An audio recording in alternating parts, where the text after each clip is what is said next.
السلام علیکم ورحمۃ اللہ وبرکاتہ۔ کیا حال ہے آپ سب کا؟ میں امید کرتی ہوں آپ ایمان اور صحت کی بہترین حالتوں میں ہوں گے انشاءاللہ تعالی۔ اللہ تعالی ہماری طرف آنے والے شر کو خیر میں بدل دیں۔ آج کا ہمارا سبق سورۃ توبہ آیت نمبر 85 سے ہم پڑھیں گے۔ اپنا سبق شروع کرتے ہیں۔ اللہم صلی علی محمد وعلی آل محمد کما صلیت علی ابراہیم وعلی آل ابراہیم انک حمید مجید۔ اللہم بارک علی محمد وعلی آل محمد کما بارکت علی ابراہیم وعلی آل ابراہیم انک حمید مجید۔ رب زدنی علما رب زدنی علما رب زدنی علما۔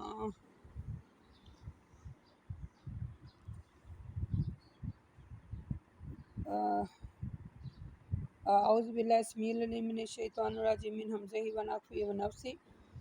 آج کا ہمارا سبق آیت نمبر 85 ہے، سورۃ توبہ ہے۔ ولا تعجبک اموالہم ولا اولادہم انما یرید اللہ ان یعذبہم بہا فی الدنیا وتزہق انفسہم وہم کافرون۔ وَإِذَا أُنزِلَتْ سُورَةٌ أَنْ آمِنُوا بِاللَّهِ وَجَاهِدُوا مَعَ رَسُولِهِ۔ اللہ کہتے ہیں اے رسول صلی اللہ علیہ وسلم، ان کے مال اور ان کی اولاد کی کثرت آپ کو تعجب میں نہ ڈال دے۔ ان کے ذریعے اللہ ان کو دنیا میں عذاب دینا چاہتا ہے۔ جب ان کی جان نکل لے گی تو ایسی حالت میں نکلے گی کہ کافر ہوں گے۔ اور اے اللہ کے رسول صلی اللہ علیہ وسلم، ان کی تو یہ حالت ہے کہ جب کوئی صورت نازل ہوتی ہے جس میں یہ حکم ہوتا ہے کہ اللہ پر ایمان لاؤ اور اس کے رسول پر ایمان لاؤ اور جہاد کرو، تو ان میں سے جو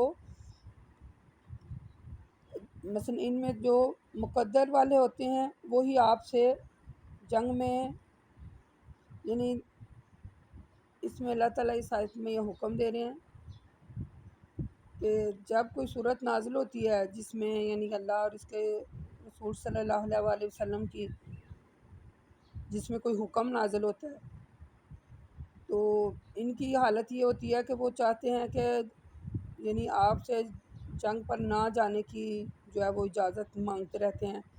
تو کہتے ہیں کہ ہمیں تو آپ چھوڑ ہی دیں تاکہ جو لوگ گھروں میں بیٹھے رہیں ہم بھی ان کے ساتھ بیٹھے رہیں۔ ان کو عورتوں کے ساتھ جو پیچھے رہ جاتی ہیں وہ نہ یعنی وہ رہ جانا انہیں پسند ہوتا ہے، اور ان کے دلوں پر اللہ نے مہر لگا دی ہے، یہ سمجھتے ہی نہیں۔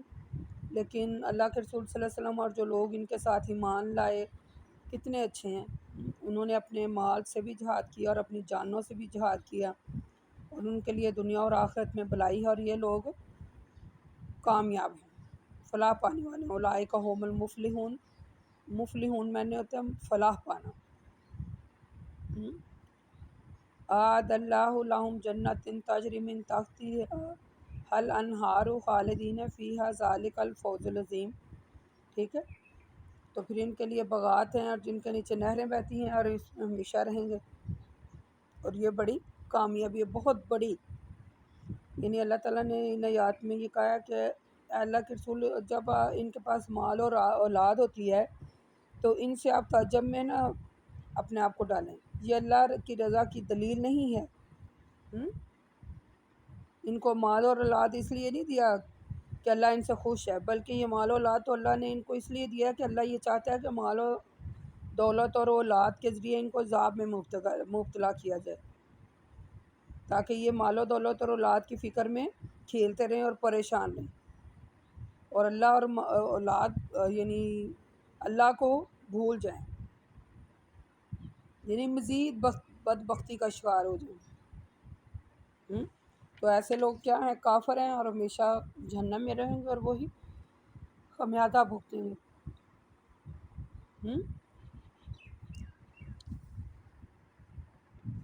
اور آگے مثلا اللہ تعالیٰ کہتے ہیں وہی پیچھے جو ہم جنگ میں پڑھے ہیں کہ یہ لوگ کہتے ہیں کہ ہمیں تو گھروں میں ہی رہنے دیں، گرمی بڑی ہے، جیسے ہم نے پیچھے پڑھا۔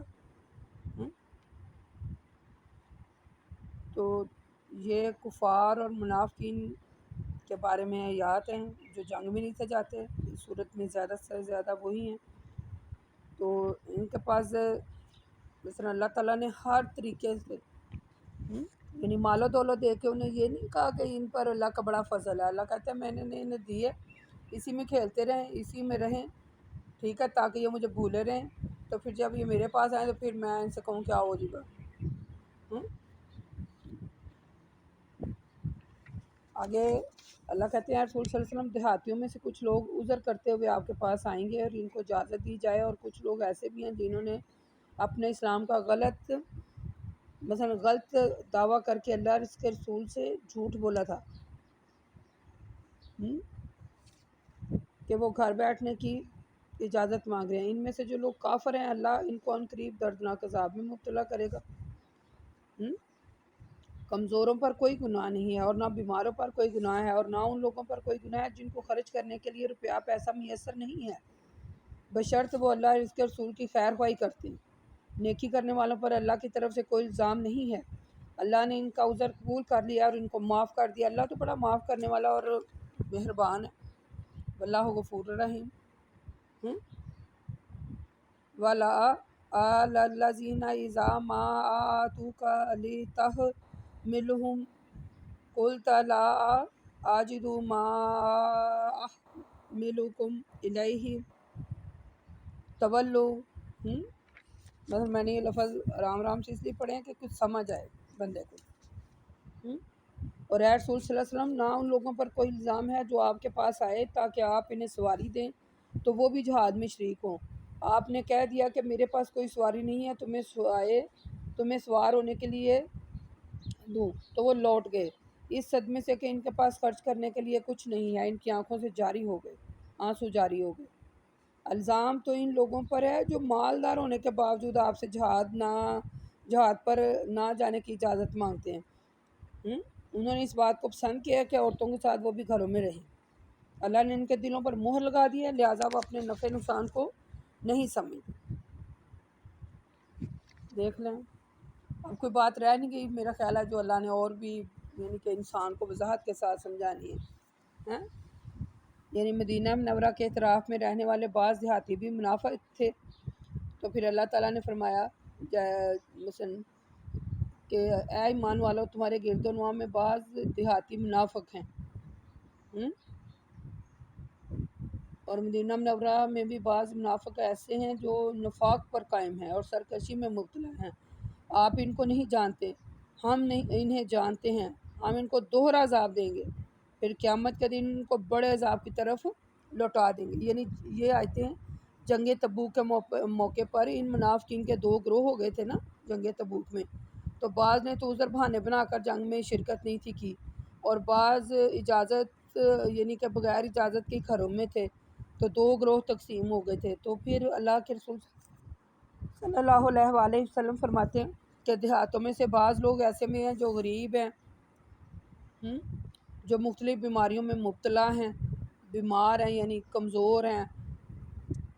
تو ان پر کوئی گناہ نہیں ہے، ان کے پاس پیسے نہیں ہیں ٹھیک ہے خرچ کرنے کے لیے، تو ان پر کوئی گناہ نہیں ہے کہ وہ نہیں جا رہے، بلکہ ان کی نیت تو ٹھیک ہے کہ ہم بھی جائیں، لیکن وہ کیا ہے کمزور ہیں. کمزوروں پر کوئی گناہ نہیں ہے، بیماروں پر کوئی گناہ نہیں ہے. اور جن کے پاس روپیہ پیسہ خرچ کرنے کے لیے نہیں ہے ٹھیک ہے، لیکن وہ اللہ کی خیر خواہی اللہ کے رسول کی خیر خواہی کر رہے ہیں، تو ان پر کوئی الزام نہیں ہے، نہ ان پر کوئی عذر ہے. تو اللہ تعالیٰ ان کی توبہ قبول کرتا ہے ٹھیک ہے، کیونکہ وہ بڑا غفور الرحیم ہے.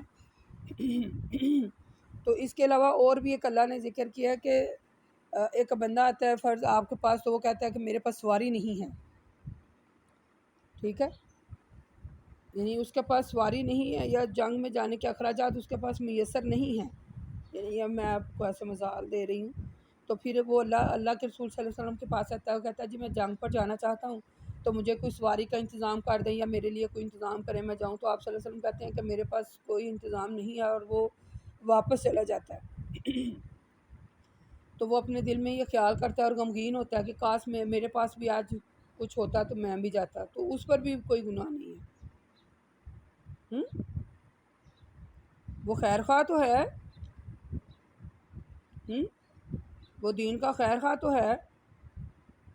تو پھر صحابہ نے پوچھا یہ دین خیر خواہی ہے؟ کس کی خیر خواہی ہے؟ تو اللہ کے رسول صلی اللہ علیہ وسلم فرماتے ہیں اللہ کی، اس کے کتاب کی، اس کے رسولوں کی، مسلمانوں کے، یعنی کہ مسلمان جو ہیں وہ اللہ کے حکم کی تعمیر تو کریں. وہ جو آنسو لے کے واپس لوٹ رہا ہے تو ان کو یعنی جنگ میں شریک نہ ہونے کا بڑا دکھ ہے، اور وہ اپنے عذر پر خوش نہیں بلکہ رنجیدہ ہیں کہ اللہ کے راستے میں لڑنا چاہتے تھے لیکن مجبوریوں نے انہیں یعنی کہ یہ ان کی مجبوریاں ہیں کہ ان کا یہ جو صدمہ ان کی خیر خواہی، ان کے خلوص کی کھلی دلیل ہے. یعنی جو لوگ مخلص ہیں، مثلا کمزور، بیمار، اور وہ لوگ جن کو کوئی سواری میسر نہیں ہے اور جن کے پاس کوئی روپیہ پیسہ نہیں ہے، ٹھیک ہے، لیکن ان کی نیت ٹھیک ہے لڑنے کے لیے، ان کے دل میں بڑا دکھ ہے اس بات کا کہ وہ جنگ نہیں جا سکے. یہ خلوص نیت جو ہے نا، میں آپ کو بتا دوں یہ بہت بڑی فضیلت ہے. خلوص نیت یعنی بہت بڑی اس کی فضیلت بیان ہوئی ہے جس بندے کی نیت ٹھیک ہے. بات یہ ہے کہ جب بھی جنگ میں جانے کا کوئی موقع ملے نا تو اسے مثلا اس اللہ کے حکم کی، اس میں جو بھی اللہ کے احکامات ہیں وہ پورا کریں اگر آپ استطاعت رکھتے ہیں. یا تعذرون الیکم اذا راجعتم الیہم کلوا لا تعذروا. پھر آگے اللہ کہہ رہے ہیں ایمان والو جب تم جہاد سے یعنی کہ جہاد سے واپسی پر منافقین کے پاس جاؤ تو یہ لوگ تم سے طرح طرح کے عذر بیان کریں گے. آپ صلی اللہ علیہ وسلم یعنی اے رسول آپ ان سے یہ کہہ دیجیے کہ تم کوئی عذر بیان نہ کرو، ہم تمہاری باتوں پر یقین نہیں کریں گے. ہمیں تو اللہ نے تمہارے حالات سے پہلے ہی واقف کر دیا تھا. اللہ اور اس کا رسول تمہارے اعمال کو بھی ابھی دیکھ لیں گے، پھر تم پوشیدہ اور ظاہر کے جاننے والے یعنی اللہ کے پاس لوٹائے جاؤ گے، پھر وہی تمہیں بتائے گا کہ تم کیا کیا کرتے رہے. ٹھیک ہے، ایمان والو جب تم ان کے پاس لوٹ کر جاؤ اور وہ تمہارے سامنے اللہ کی قسمیں کھائیں تاکہ تم ان سے روگردانی کرو تو تم ان سے روگردانی ہی کرنا. وہ ناپاک ہیں، ان کا ٹھکانہ جہنم ہے اور اس کے بدلے ان کے اعمال جو وہ کرتے ہیں. ٹھیک ہے، وہ جو تمہارے سامنے بار بار قسمیں کھائیں گے تاکہ تم ان سے راضی ہو جاؤ، تاکہ تم ان سے راضی ہو جاؤ.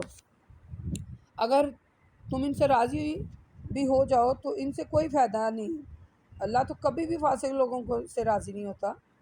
یعنی منافقین میں بعض وہ لوگ ہیں جنہوں نے جھوٹے بہانے بنا کر نا یعنی اللہ تعالیٰ سے، اللہ اور اس کے رسول صلی اللہ علیہ وسلم سے جنگ تبوک میں شرکت نہ کرنے کی اجازت لی تھی. یعنی ان آیت میں اسی کی طرف سے اشارہ ہے نا کہ جنگ تبوک میں جو کچھ لوگ تھے وہ اللہ کے رسول صلی اللہ علیہ وسلم سے یعنی اجازت مانگ رہے تھے کہ ہم گھروں میں ہی بیٹھے رہیں عورتوں کی طرح.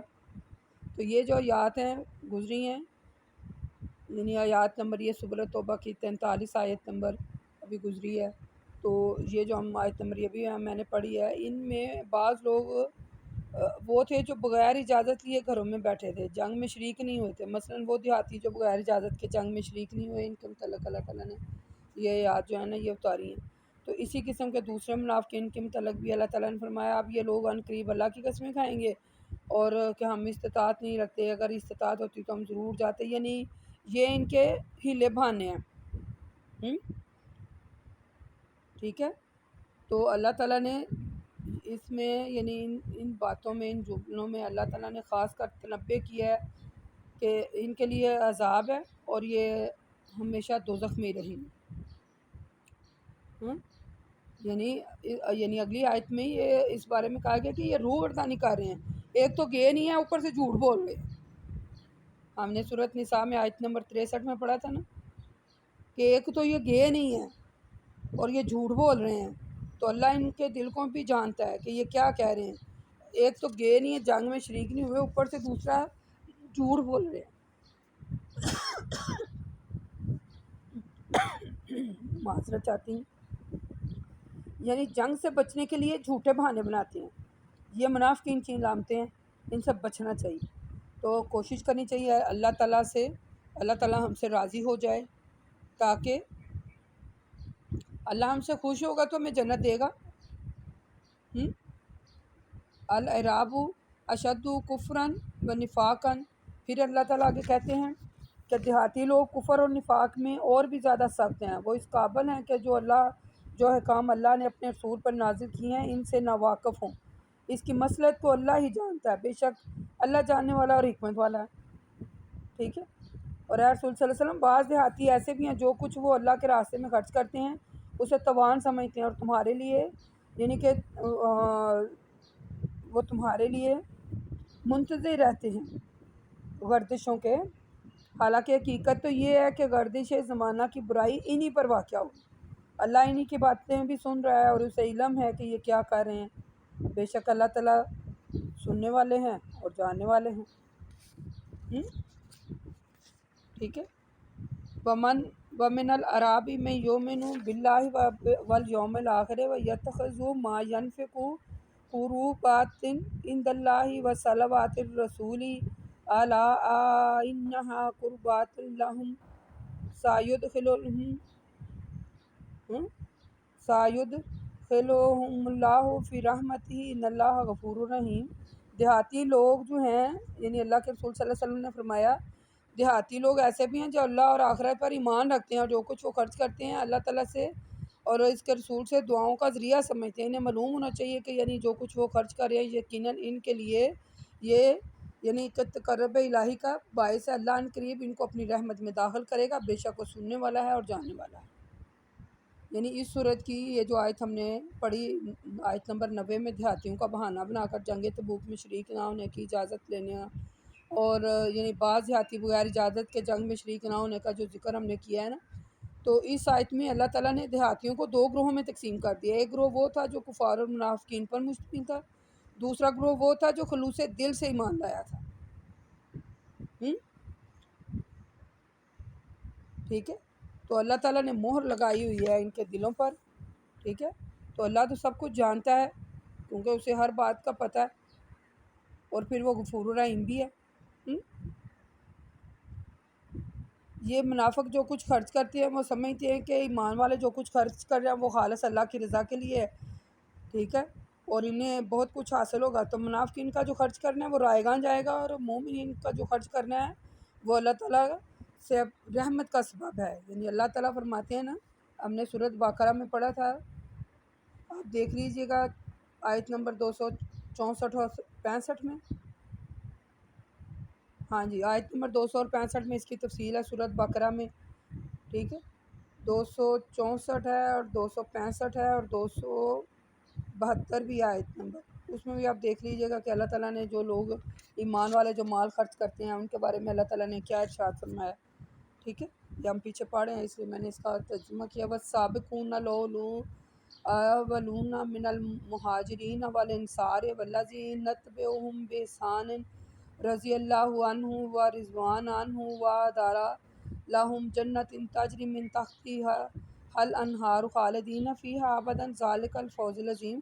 اے رسول صلی اللہ علیہ وسلم، جن لوگوں نے مہاجرین اور انصار میں سے ایمان لانے میں سبقت کی اور وہ لوگ جنہوں نے بخوبی ان کی پیروی کی اور ان سب سے اللہ راضی ہے اور وہ اللہ سے راضی ہیں، اللہ نے ان کے لیے ایسے باغات تیار کر رکھے ہیں جن کے نیچے نہریں بہہ رہی ہیں اور وہ اس میں ہمیشہ رہیں گے، یہ بڑی کامیابی ہے۔ یعنی گزشتہ آیت میں اللہ تعالیٰ نے ان دیہاتیوں کی تعریف کی جو ایمان لائے اور خلوص کے ساتھ اللہ تعالیٰ کے راستے میں خرچ کرتے رہے۔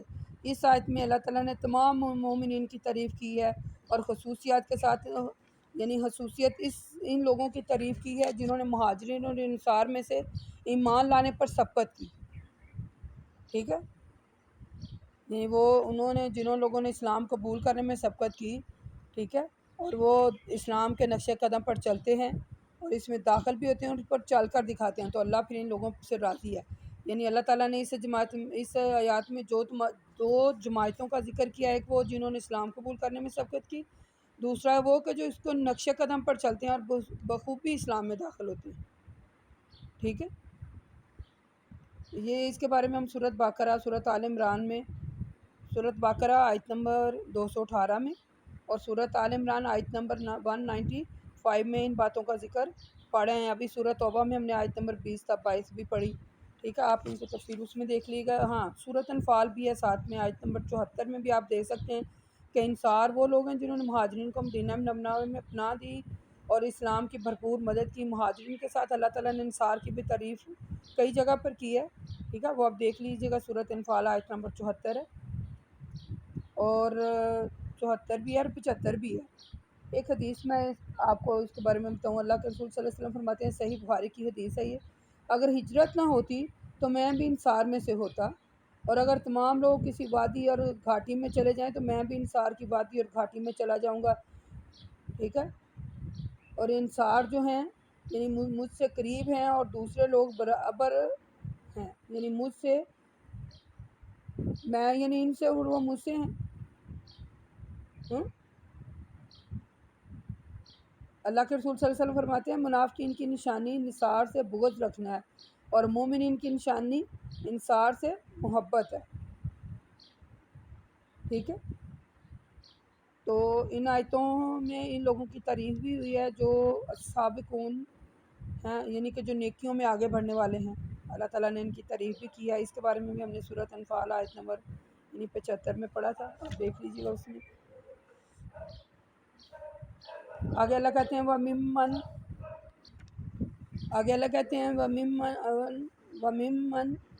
حَوْلَكُم مِّنَ الْأَعْرَابِ مُنَافِقُونَ وَمِنْ أَهْلِ الْمَدِينَةِ مَارَادُوا عَلَىٰ نِفَاقٍ لَا تُعَلِّمُهُمْ نَحْنُ نُعَلِّمُهُمْ۔